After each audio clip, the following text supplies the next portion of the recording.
rahimahullahu subhanahu wa ta'ala wa nafa'ana Allahu bi'ulumihi fid darain amin.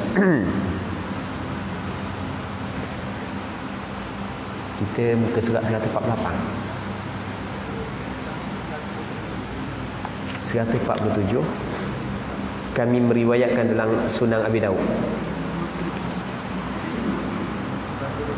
Kejap. Zikir pada waktu pagi dan petang. Baik. Jadi insya-Allah kita sambung balik pengajian kitab Al-Adhkar An-Nawawiyah yang dikarang oleh Imam Nawawi rahimahullahu subhanahu wa ta'ala wa nafa'ana Allahu bi'ulumihi fid darain amin.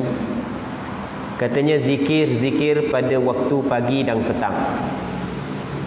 Kata Imam Nawawi, perbahasan bab ini sangat luas jika dibandingkan bab lain dalam kitab ini. Insya-Allah saya akan memaparkan sejumlah ringkasannya. Siapa yang mendapat taufik untuk mengerjakan semuanya, maka itu merupakan nikmat dan keutamaan, yakni kelebihan daripada Allah Subhanahu wa taala serta keuntungan baginya. Sesiapa yang tidak sanggup mengerjakan semuanya, maka hendaklah mencukupkan diri dengan ringkasannya walaupun hanya satu zikir sahaja.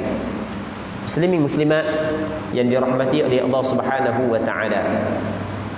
Imam Nawawi dia buat satu kitab yang dikenali sebagai kitab Al-Adhkar An-Nawawiyah, kitab yang kita pegang. Yang mana dalam kitab ni Imam Nawawi mengumpulkan zikir-zikir, doa-doa yang warid daripada Nabi sallallahu alaihi wasallam, berpandukan kepada dalil-dalil daripada ayat Al-Quran dan daripada hadis Nabi sallallahu alaihi wasallam. Antara bab yang diletakkan dalam kitab Al-Adhkar An-Nawawiyah adalah zikir-zikir pada waktu pagi dan petang. Waktu pagi dan waktu petang ada zikir-zikir yang dianjurkan oleh syarak, yang dilakukan oleh Nabi sallallahu alaihi wasallam. Yang mana Imam Nawawi menyebut bahawasanya dalam kitab dia bab yang paling panjang sekali adalah bab ni. Bab zikir pagi dan zikir petang. Jadi kata Imam Nawawi ginilah, bagi orang yang mampu amal belaka lah, itu adalah taufik dan anugerah daripada Allah Subhanahu wa taala. Tapi bukan semualah. Hak yang mampu amal belaka, hak yang dia sebut, nanti kita tengok start daripada hak yang kita baca malam ni, tak tahu berapa minggu habis. Tengok banyak mana, memang tarik lapas panjang. Nak ke perhabis kita hak yang belajar pun nak perhabis pun panjang dah. Dah kalau orang hak amal tak tahu lagu mana kan. Jadi tu kata Imam Nawawi, kalau bagi orang hak yang dapat amalkan kesemuanya itu adalah taufik dan anugerah daripada Allah Subhanahu wa taala. Tapi kalau tidak mampu melakukan kesemuanya sekali pun, buatlah. Ambillah sekadar. Hak yang reka-reka aja. Sekurang-kurang satu pun tak apa dah. Kalau tak boleh belaka pun satu pun tak apa dah. Baik. Kata Imam Nawawi lagi, dasar perbahasan bab ini adalah firman Allah Subhanahu wa taala di dalam Al-Quran, wasabbih bihamdi rabbika qabla tulu'i syamsi wa qabla ghurubiha, dan bertasbihlah dengan memuji Tuhanmu. Tengok Allah Taala kata bertasbihlah dengan memuji Tuhanmu sebelum terbit matahari waktu pagi dan sebelum terbenamnya matahari ini waktu petang. Jadi Allah Taala memerintahkan kepada kita hamba dia supaya kita bertasbih dan kita bertahmid memuji Allah waktu pagi dan waktu petang. Cuma ada sebahagian daripada ulama menafsirkan ayat tasbih di sini dengan makna sembahyang. Hendaklah kamu mengerjakan sembahyang di waktu pagi dan di waktu petang. Baik. Allah Subhanahu wa taala berfirman, wasabbih bihamdi rabbika bil 'ashyi wal ibkar, dan bertasbihlah seraya memuji Tuhanmu pada waktu pagi, waktu petang dan pagi.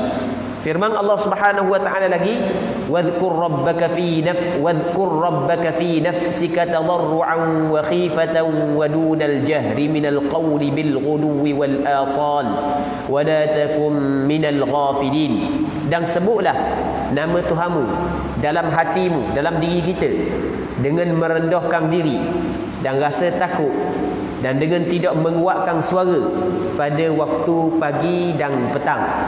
Dan kamu janganlah termasuk orang-orang yang lalai. Berarti molek pada penghujung ayat Allah Taala kata wala takum minal ghafilin.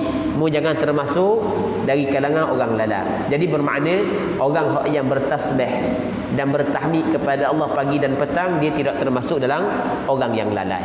Baik. Jadi orang yang mengerjakan sembahyang, dalam sembahyang ada tasbih, ada tahmid, pastinya dia tidak termasuk dalam orang yang lalai.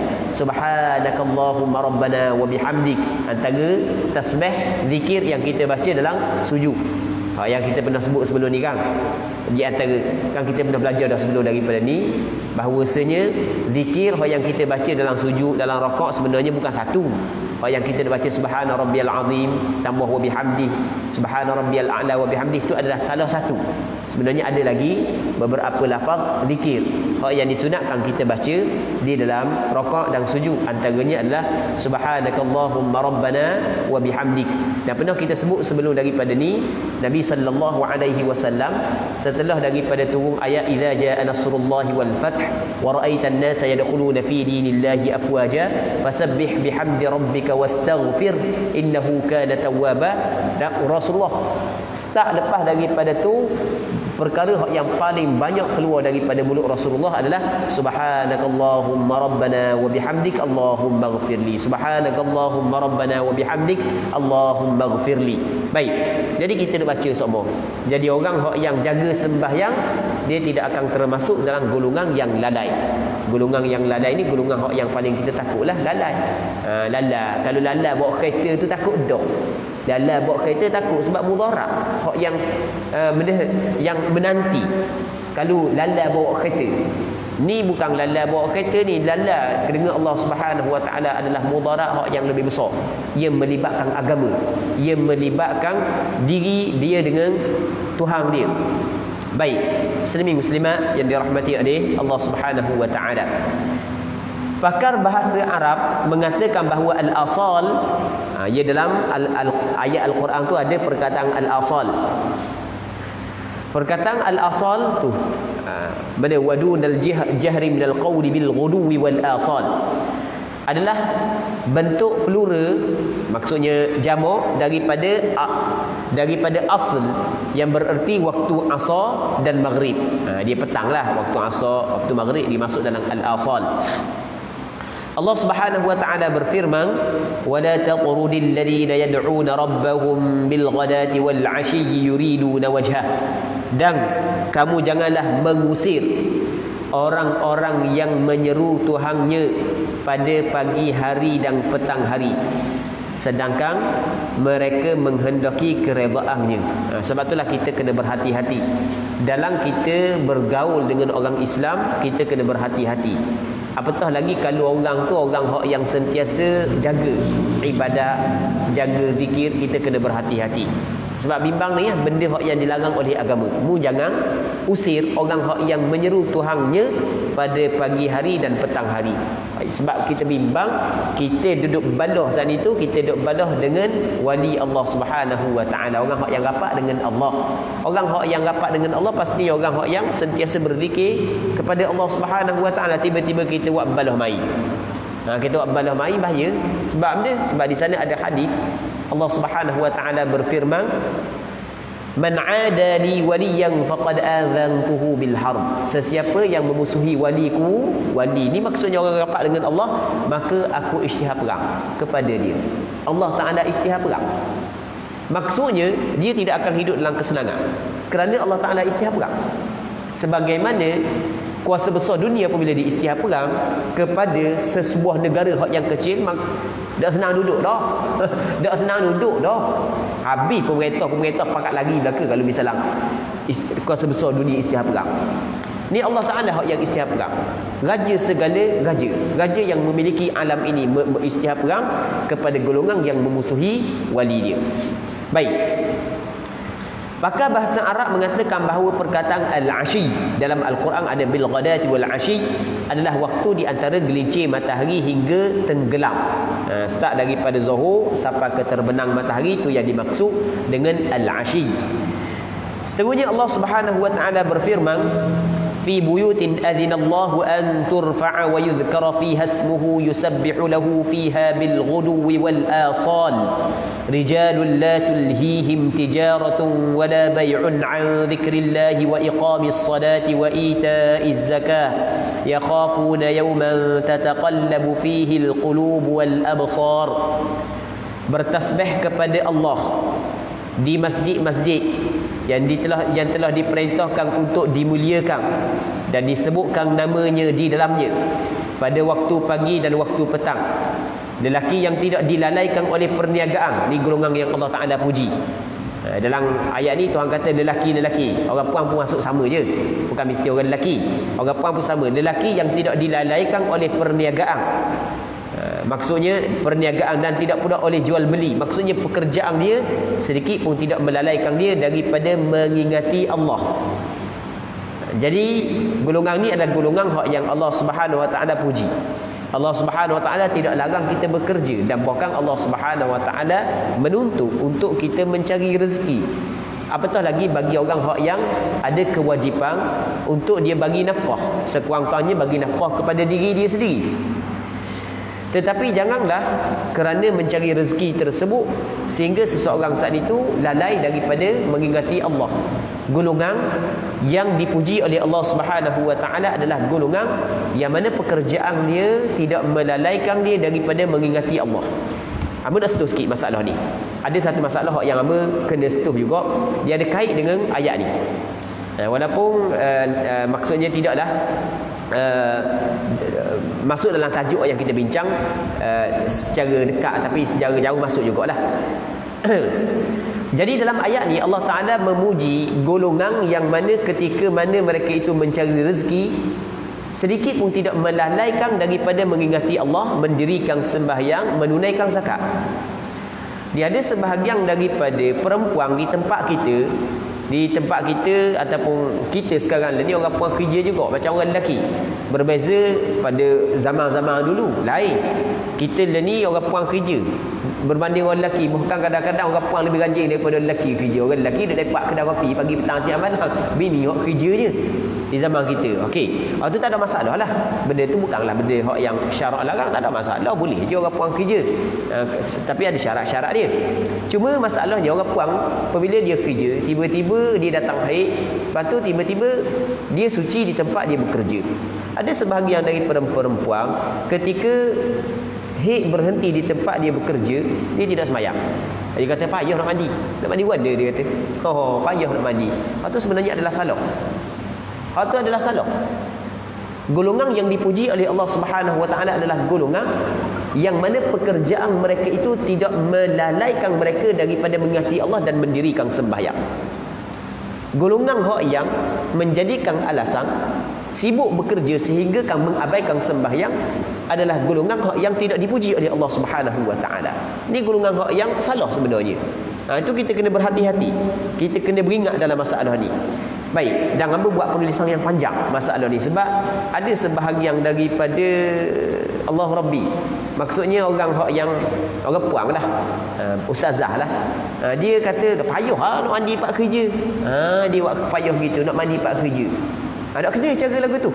Dia payah ke tak payah sekarang ni bukan kira payah ke tak payah, kira hukum syarak. Lagu mana hukum syarak? Ketika syarak mewajibkan kepada kita sembahyang, bermakna kita diwajibkan melakukan setiap perkara yang tidak sah sembahyang melainkan dengannya, termasuklah bersuci. Dia nak lewat kira payah gitu. Dan buat penulisan panjang dalam masalah ni. Memang penulisan panjang. Dalam masalah, adakah menjadi kewajipan kepada perempuan mengerjakan ibadat solat ketika dia mengalami suci di tempat dia bekerja. Jadi orang puan kena berhati-hati dalam masalah ni.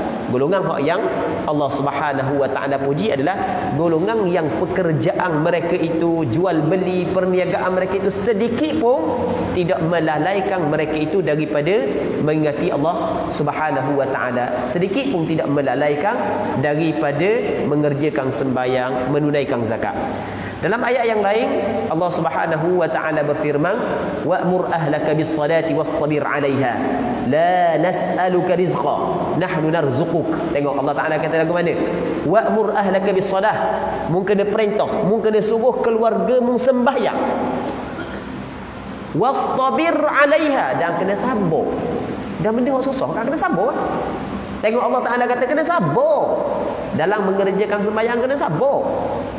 La nas'aluka rizqa, kami tidak meminta rezeki daripadamu, bahkan kami yang memberi rezeki kepadamu. Cuba perhati molek ayat. Allah Ta'ala suruh kita, pesan khabar kepada keluarga kita supaya jaga sembahyang, sabar dalam mengerjakan sembahyang. Kami tidak meminta rezeki daripadamu, bahkan kami yang memberi rezeki kepadamu. Apakah kaitan masalah sembahyang dengan rezeki? Tengok Allah Subhanahu wa ta'ala khabar dalam Quran. Benda yang kita dapat faham, masalah sembahyang mesti kena letak depan, rezeki letak nombor 2. Maksudnya jangan sekali-kali dalam mu mencari rezeki sehingga mu mengabaikan ibadat sembahyang. Okey, nampak kan? Muslimin muslimat yang dirahmati oleh Allah Subhanahu wa ta'ala. Seterusnya kata dia, pada waktu pagi dan waktu petang, lelaki yang tidak dilalaikan oleh perniagaan dan tidak pula oleh jual beli, daripada mengingati Allah, daripada mendirikan salat, daripada membayarkan zakat, mereka takut kepada suatu hari yang pada hari itu hati dan penglihatan menjadi goncang. Ni benda yang mesti kena ada dalam hati setiap hamba Allah Subhanahu wa ta'ala, iaitu perasaan takut kepada hari pembalasan. Hari dia akan dihadapkan di mahkamah Allah Subhanahu wa ta'ala. Tengok, mereka itu takut hari yang mana hati dia saat ni itu menjadi goncang, hati pun, penglihatan dia pun kabur. Hari mana? Hari akhirat. Firman Allah Subhanahu wa ta'ala, inna sakharnal jibala ma'ahu yusabbihna bil 'ashyi wal isyraq. Sesungguhnya kami menundukkan gunung ganang untuk bertasbih bersama dia, yakni Nabi Daud, pada waktu petang dan pagi. Ini kelebihan yang Allah Ta'ala bagi kepada Nabi Allah Daud alaihi salam. Seterusnya katanya kami meriwayatkan dalam Sahih Al-Bukhari daripada Shaddad bin Aus radhiyallahu anhu, daripada Nabi sallallahu alaihi wasallam, baginda bersabda, sayyidul istighfar Allahumma anta rabbi la ilaha illa anta khalaqtani wa ana 'abduk wa ana 'ala 'ahdika wa wa'dika mastata'at a'udzu bika min syarri ma sana'at abu'u laka bi ni'matika 'alayya wa abu'u bi dhanbi faghfir li fa innahu la yaghfiru dhunuba illa ant. إذا قال ذلك حين يمسي فمات من ليلته دخل الجنة أو كان من أهل الجنة وإذا قال حين يصبح فمات من يومه مثله. Artinya penghulu istighfar adalah Allahumma anta rabbi la ilaha illa anta. Rasanya kita tahu dah ke dah ni. Jadi Rasulullah sebut penghulu istighfar. Jadi hak yang kita biasa dengar penghulu istighfar, sayyidul istighfar Allahumma anta rabbi, tu bukan reka-reka. Hak tu sabit dalam hadis yang sahih yang dikeluarkan oleh Imam Bukhari dalam kitab sahihnya. Rasul khabar ni adalah penghulu istighfar. Penghulu ni kepala kepada istighfar. Kenapakah hak ni dinamakan penghulu kepada istighfar? Sebab di dalamnya merangkumi semua perkara. Di dalamnya ada akidah, di dalamnya ada pengakuan ubudiyah, kehambaan kita. Di dalamnya ada pengakuan Allah Subhanahu wa ta'ala sebagai Tuhan. Dalamnya cukup lengkap. Sebab tu dah dinamakan dia sebagai Sayyidul Istighfar, penghulu istighfar, ketua kepada istighfar. Baik, makna dia benda makna dia, ya Allah, Engkau adalah Tuhanku. Allah Ta'ala suka kita sebagai hamba tubik daripada mulut kita mengaku Allah Ta'ala sebagai Tuhan kita. Allah Ta'ala memang Tuhan kita. Cuma Allah Ta'ala nak benda tu sentiasa keluar daripada mulut kita. Biar kita khabar semua dengan mulut kita. Allahumma anta rabbi. Ya Allah, Engkau adalah Tuhanku. Dan kita kata tu, jangan kata hanya dengan mulut, tapi biar sekali dengan hati. Maksudnya biar kita tadabbur, kita cuba memahami apa yang kita ucapkan. Barulah kita akan rasa kemanisan apa yang kita ucapkan. Sebagaimana yang pernah kita cerita sebelum ni. Dia coklat, benda mani. Tapi kalau kita tak dalam mulut, kita dak koyak, dak rasa mani. Orang kata coklat mani, coklat mani. Coklat mani. Oh, coklat tu sedap, coklat ni sedap. Dia kata aku makan dak penuh rasa mani pun. Ai, pelik Sama ada dia rasa dia rosok ataupun cara makan ni dak kena. Rupa-rupanya cara makan ni dak kena. Dia mau makan mana? Aku pergi beli kedai tu pakai tak dalam mulut lalu sekali dengan plastik. Memang nak rasa lah. Baik, bila kita akan rasa kemanisan apabila kita koyak. Begitu juga tu perbandingan. Begitu juga dalam masalah kita berzikir. Jadi kita nak rasa kemanisan berzikir adalah dengan cara ketika kita lafazkan zikir tersebut serta kita menghayati makna dia. Sebab setiap zikir, ucapan yang kita ucapkan ada kemanisan-kemanisan dia yang Allah Subhanahu wa taala letakkan di dalam zikir tersebut. Allah Taala menyebut dalam Al-Quranul Karim, "Ala bi dzikrillahi tatma'innul qulub." Ketahuilah, dengan mengingati Allah hati menjadi tenang. Dengan mengingati Allah hati menjadi tenang. Dalam ayat Al-Quran Allah Subhanahu wa taala berfirman, "Innal abrara lafi na'im." Sesungguhnya orang-orang yang baik mereka itu berada dalam nikmat. Orang yang baik mereka itu berada dalam nikmat. Kata Imam Ibn Qayyim Al-Jauziyah rahimahullah ketika beliau menafsirkan ayat ini, dia kata lagu mana orang yang baik dan berada dalam nikmat bukan hanya di akhirat, bukan di atas dunia mereka berada dalam nikmat. Mereka mengecapi nikmat di dalam berzikir kepada Allah Subhanahu wa taala. Sama ada zikir yang kita contoh yang kita baca pada malam ni dan zikir-zikir lain termasuk baca Quran, termasuk sembahyang. Baik. Cuma untuk mencapai perkara tersebut ada syarat-syarat. Di antaranya adalah biar kita menghayati makna apa yang kita ucapkan. Ketika kita baca Allahumma, dalam hati kita, ya Allah, anta rabbi, engkaulah Tuhanku ya Allah. Jadi kita dalam hati kita ketika kita ucap lagu tu, Allahumma anta rabbi, anta ya Allah, engkaulah rabbi, Tuhanku ya Allah. La ilaha illa an, tidak ada Tuhan melainkan kamu ya Allah. Allah Rabbi. Cuba kita, maksudnya amba yakin kalau kita baca benda ni, amba yakinlah kalau kita baca perkataan ni ketika tak ada orang. Maksudnya kalau kita kata sebelum daripada subuh, waktu yang penuh dengan keberkatan waktu sahur, kita baca. Sebab waktu sahur di antara waktu yang cukup baik kita beristighfar. Antara waktu yang dituntut kita beristighfar adalah waktu sahur. Kerana di dalam waktu sahur ada rahsia yang tidak akan diperolehi rahsia tersebut melainkan orang yang beristighfar ketika itu. Dalilnya Allah Subhanahu wa taala berfirman dalam Al-Quranul Karim, "Wa bil ashari yastaghfirun." Dan di waktu sahur mereka itu beristighfar. Mereka itu beristighfar pada waktu sahur. Ketika orang sedang tidur, kita bangun awal sikit. Tak mesti kata bangun pukul 3 pagi. Kata-kata kalau pukul 5 pagi kita bangun, kita semayang yang patut kita semayang, duduk atas jadah tak ada orang, kita istighfar, kita baca hak ni, lepas tu kita hayati makna. Kita akan rasa kelainan, kita akan rasa kemanisan Allah Subhanahu wa taala bagi. Dan yakin ada sebahagian daripada kalangan kita merasai perkara ini. Baik.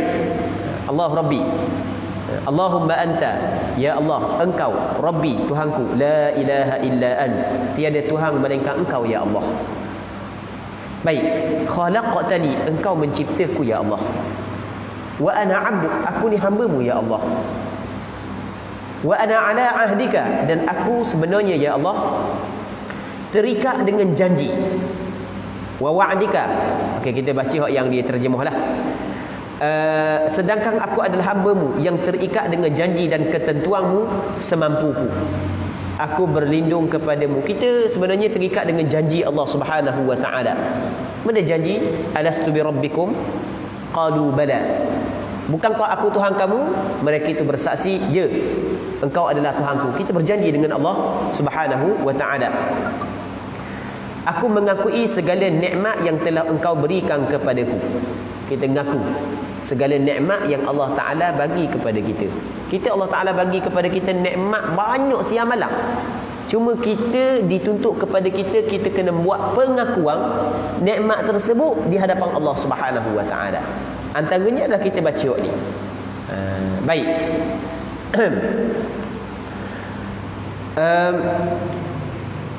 Kita tinggal saat ni. Baca tinggalnya sebab nak baca a'udzubika min syarri ma sana'at. dan ketentuanmu semampu. Aku berlindung kepadamu daripada kejahatan apa yang aku lakukan. Kita minta berlindung kepada Allah daripada kejahatan apa yang kita lakukan.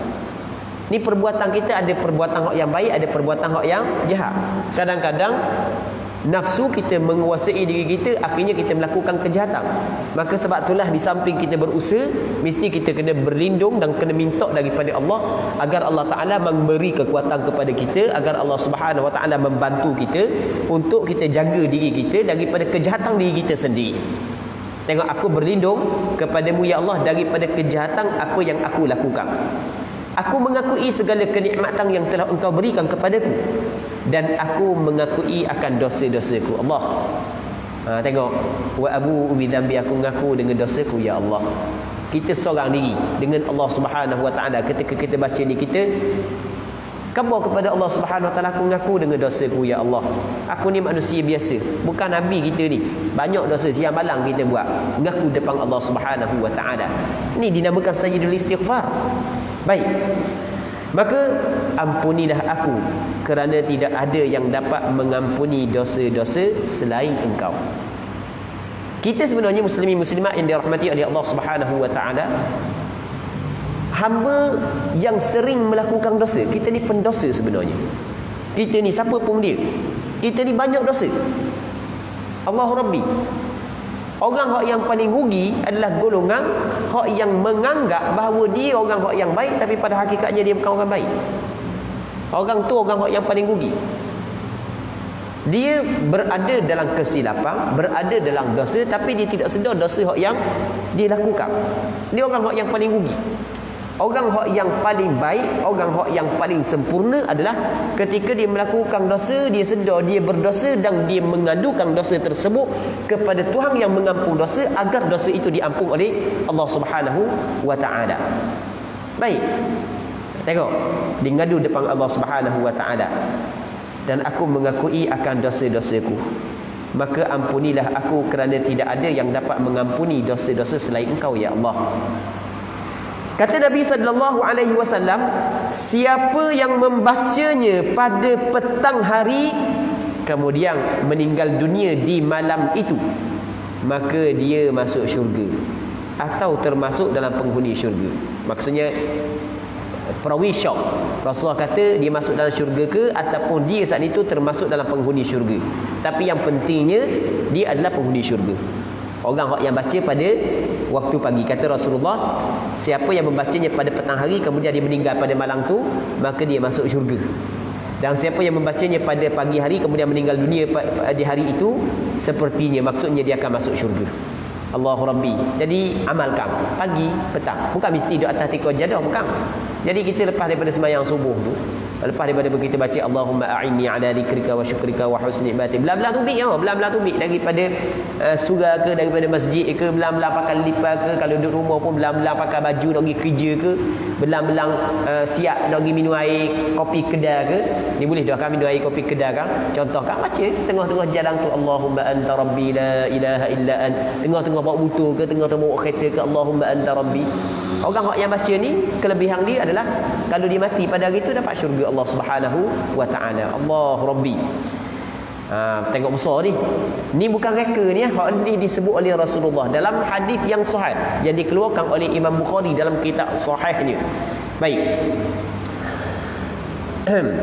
Seterusnya kata dia, kami meriwayatkan dalam Sahih Muslim daripada Abi Hurairah radhiyallahu anhu, dia berkata Rasulullah sallallahu alaihi wasallam bersabda, man qala hina yusbihu wa hina yumsi subhanallahi wa bihamdihi mi'ata marratin lam ya'ti ahadun yawmal qiyamati bi afdala mimma jaa'a bihi illa qala mithla ma qala aw zada alaihi.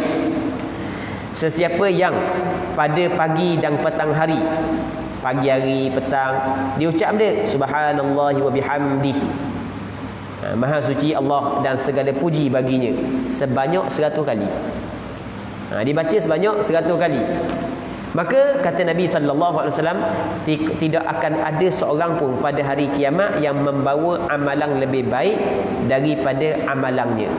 kecuali orang yang melakukan perkara yang sama atau menambahkan ataupun melebihkannya lagi ataupun buat lebih lagi.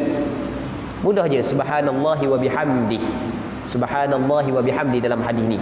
Ada hadis subhanallahi wa bihamdihi subhanallahil azim. Hadis ni subhanallahi wa bihamdi boleh berlaku. Ini hadis subhanallahi wa bihamdi.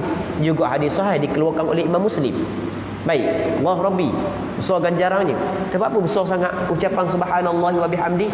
Kerana dalam ucapan subhanallahi wa bihamdi, ketika kita ucap perkataan tersebut, kita telah menyabitkan segala kesempurnaan bagi Allah dan kita menafikan kekurangan daripada Allah Subhanahu wa taala.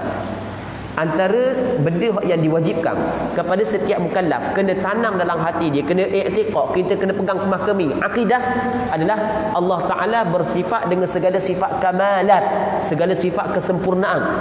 Dan Allah Ta'ala tidak ada sedikit pun kekurangan pada Allah Subhanahu wa Ta'ala. Yang mana dua perkara tersebut menyabitkan kamalat, menafikan kekurangan, ada dalam ucapan subhanallahi wa bihamdih. Ketika kita mengucap subhanallah, maha suci Allah, dengan makna Allah Ta'ala maha suci daripada segala kekurangan.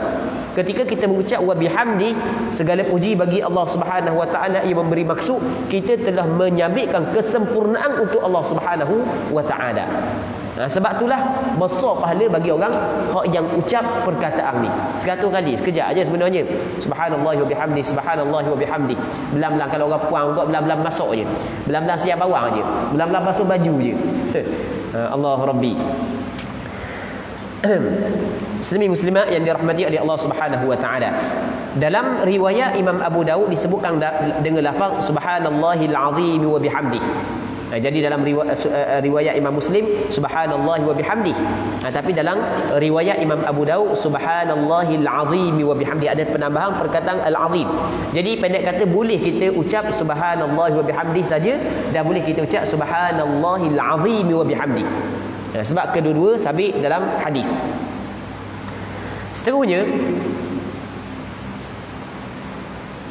kami meriwayatkan dalam Sunan Abu Daud, Sunan At-Tirmidzi, Sunan An-Nasa'i dan selainnya dengan sanad yang sahih daripada Abdullah bin Khubayb radhiyallahu anhu, dia berkata, kharajna fi lailati matarin wa dhulmatin shadidatin natlubu an-nabiy sallallahu alaihi wasallam liyusalli lana fa adraknahu faqala qul فلم أقل شيئا ثم قال قل فلم أقل شيئا ثم قال قل فقلت يا رسول الله ما أقول قال قل هو الله أحد والمعوذتين حين تمسي وحين تصبح 3 مرات تكفيك من كل شيء. Maksudnya kami keluar pada malam saat hujan lebat dan gelap gelita mencari Nabi sallallahu alaihi wasallam untuk menjadi imam salat kami. Jadi malam tu kami keluar cari Rasulullah sebab nak sembahyang berjemaah dengan Rasulullah. Yang mana malam tu gelap gelita, hujan lebat pula. Kita hujan lebat tapi tempat kita ada elektrik, boleh tahan sikit. Kat dia mana ada elektrik dulu. Hujan lebat memang gelap katuk sungguh lah. Dicari Rasulullah sallallahu alaihi wasallam. Lalu kami pun menjumpai baginda sallallahu alaihi wasallam. Baginda sallallahu alaihi wasallam bersabda, katakanlah. Berkata, aku diam aja. Baginda kembali bersabda, katakanlah, aku diam. Kemudian baginda kembali bersabda, katakanlah. 3 kali Rasulullah suruh kata. Maka aku bertanya, wahai Rasul, apa yang harus aku katakan?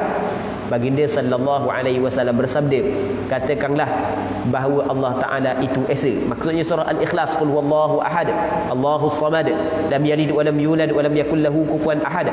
Dan muawwizatain. Muawwizatain maksudnya qul a'udzu birabbil falaq dan qul a'udzu birabbin nas. Ketika pagi dan petang, hari sebanyak 3 kali. Membaca qul huwallahu ahad 3 kali, qul a'udzu birabbil falaq 3 kali, qul a'udzu birabbin nas 3 kali. Kalau membaca pagi dan petang benda ni, nescaya akan mencukup kamu daripada segala sesuatu. Allah Ta'ala bagi kepadamu cukup daripada segala sesuatu. Kalau mu nak jadikan ia sebagai benteng untuk dirimu, dia akan jadi benteng untuk dirimu.